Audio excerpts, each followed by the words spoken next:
Mkurugenzi mtendaji wa halmashauri ya wilaya ya Nzega, Mwarami Seif, amefanya ziara ya ukaguzi wa miradi ya elimu inayotekelezwa kupitia mradi wa Boost kwa lengo la kujionea maendeleo ya utekelezaji wa miradi hiyo.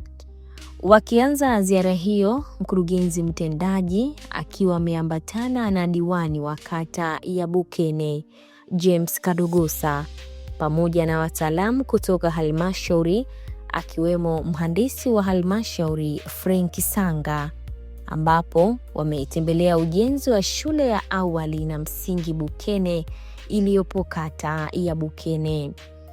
Vilevile Dedi Mwarami ametembelea shule ya msingi Uwela Mbili iliyopo kata ya Igusule pamoja na shule ya awali Katangwa iliyopo kata ya Mambali wilayani humo, ambapo wamekagua ujenzi wa miundombinu ya elimu ikiwemo madarasa, vyoo na jengo la utawala.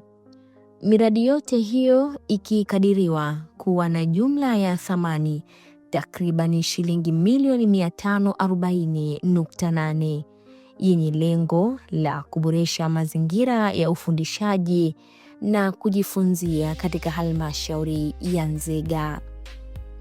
Pia mkurugenzi mtendaji ametembelea stoo za kuhifadhia vifaa vya ujenzi ili kukagua upatikanaji, ubora na matumizi sahihi ya vifaa hivyo katika miradi inayoendelea.